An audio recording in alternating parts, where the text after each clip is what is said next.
see you again. Nice to see you again as well. And what a beautiful kitchen it is. Oh my God, it's so spectacular. And Greg is such a good guy, and to be able to use the space and the view on a night like tonight is amazing. Now you've done some stuff like charity work with him too. Yeah, so we've done charity. We've done a charity dinner in here, and it was awesome. And it was such great company and just really good people.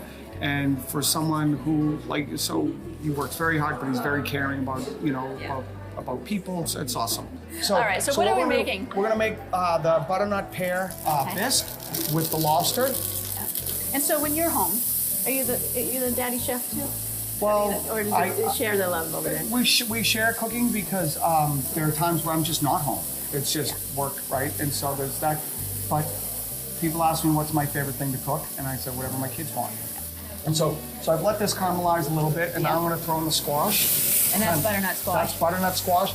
You can use butternut squash, you can use an acorn squash. Obviously, the butternut will peel a little bit better, but it's also about the flavors that you like. So once you've kind of sweated that down, you want to add chicken stock. Okay. So we'll let this go.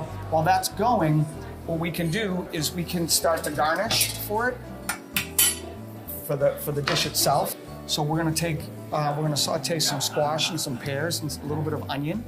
Okay, so you're taking some of the same ingredients, but you're just treating them a little differently. And we'll treat it a little differently because that's that little bit of chunk that you're gonna get. A little more texture than that's gonna have. Exactly. All right, so now that this has been cooking for a bit and we've got the good simmer going and we've got those flavors going, we're gonna add a little bit of cream. All right. Now that's just straight up cream. That's straight heavy cream. Okay, and then this is lobster cream that we make in the restaurant. So we'll get that in and that's going to simmer for a little bit longer. So but all those flavors start to incorporate, and you get that richness with the lobster. It is so good. Can you smell this on TV? Yeah. Yeah. Okay. So now that we've got the soup pureed, it's all set to go. So now the best part. And so I'm going to need your help. Okay. Anyway, so y'all going to take that. You'll take this spoon. Yeah, you better show me first. Right. I tend to be heavy-handed. That's totally fine. And then you'll just put it. Oh, it's like a little surprise down there. Yep. And so you'll get a little bit of a float. Mm-hmm. And so that's what it is. So I know that you like a little heavy on the lobster, so I'm going to give you a little more lobster here. Thank you. Thank you for all your help. This is awesome. No, thank you. I mean, what a privilege. Oh, it's just so good with that pear and that real fall flavor of the squash. So when you do duck confit, you're cooking it and you're crisping up the skin. You're rendering out all of the fat. Okay. Right? And that fat is good for you. Duck fat's good for it's good. It's good for your soul. I love it, right? And so when you do it that way, it makes a difference. It's not like eating this real big fatty thing because you're rendering all of that skin fat out of the duck itself.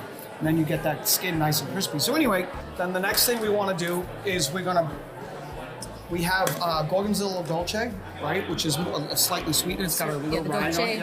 Yeah. So the Gorgonzola.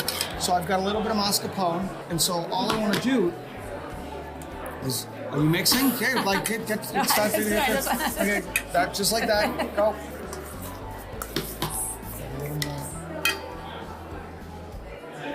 Now, these two together. Oh my God! Yeah, this is. So when you think about the pairings that we're talking about right here, figs, gorgonzola cheese, a little bit of mascarpone, and then the duck confit. Yeah, this works. Your expressions are killing me. Well, this is what I love about what I do. No kidding. It just it just comes forward so much. Oh my God. It's unbelievable. Absolutely. You don't let those brothers in the kitchen though with you. Oh God, no. Although Mark likes to cook, Donnie likes to cook as well, but not to this extent, shall we say? All right. So once you kind of get that, so now we're gonna go from here. We're gonna take a little bit of the duck confit. And then a little bit on the top too? A little bit on the top. All right, that looks good. Right. Yeah. And then finish it, and there it is. So, cheers, I don't want it to drop off. Ready? Oh.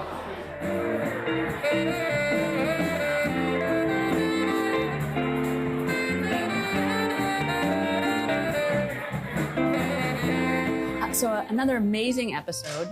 I mean, gracious, beautiful. Greg, your space is over the top beautiful. Your interior designer was amazing. Your views are incredible. You are just beyond benevolent, and I thank you so much. And Pete, for bringing the wine from Ruby Wines, which was paired perfectly, and Paul Wahlberg, finally to get together with you. And that's Home Life and Style from the Millennium Tower in Boston. Until next week, I'm Parker Kelly. Cheers. Cheers. Cheers.